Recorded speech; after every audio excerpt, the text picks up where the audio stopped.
Senator Lyons. Thank you, Mr Acting Deputy Speaker. Sorry. I rise tonight to speak about a tragedy in Western Australia, another death just yesterday in custody in the women's prison, and it is a tragedy and it really does need the urgent attention of the West Australian Government. And as I've spoken in this place before, WA has a range of mandatory sentencing laws.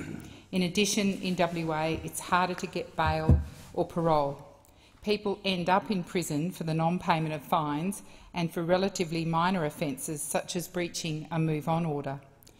All of this adds up to our prison population. All of this adds to our prison population, and more recently, those of us who support justice reinvestment over incarceration have been absolutely alarmed at the growing number of women incarcerated in Western Australia. WA continues to have deaths in custody.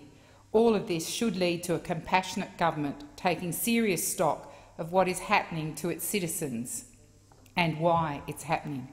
Yet, unfortunately, it falls on the deaf ears with the Premier and the Corrective Services Minister calling for more prison sentences for minor offences. And yesterday, another death in custody, a 50-year-old woman who I believe suicided at Barnett prison. What a tragedy, an avoidable tragedy. I offer my condolences to the family and the friends of this woman. Last year, the Inspector of Custodial Services described Barnett as the harshest and most neglected prison in the state. The report went on to characterise women's imprisonment in WA as a crisis and Barnett as bearing the brunt of that crisis. The number of women in prison has been growing rapidly at twice the rate of men. Barnett is the mirror to the Barnett government's harsh sentencing laws, its tight bail and parole, and its push for more mandatory sentencing. The prison has a design capacity of 183. In December last year, there were 348 women in Barnett. More than one-third of those women, are on remand. 121 women, almost enough to fill the jail on their own right.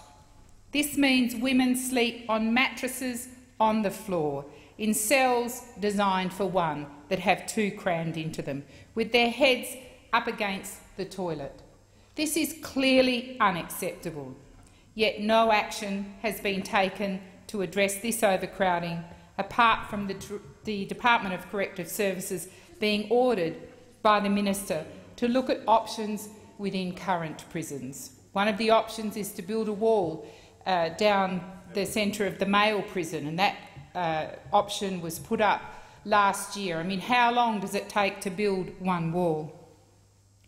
Only 10% of Barnett's prison population is maximum security, but of course it is required to operate as a maximum security facility because of this figure. And this, of course, disadvantages women who are in medium and minimum security. The inspector's report is chilling, and in April the Death in Custody Watch Committee of Western Australia reported in a news release, and I quote, "We hope it will not take a death in Barnett before the government acts on the numerous suggestions, reports and recommendations of women's imprisonment in Western Australia." Well, yesterday that tragic death, a suicide, happened. It is time for the Barnett government to review its bail and parole, and it's time to stop jailing people for the non-payment of fines. The WA deaths in custody in police cells and WA jails must stop. How much longer do we wait for justice for Ms Dhu, Mr Wallam, and how long will we wait for this woman? Thank you, Mr Acting Deputy President.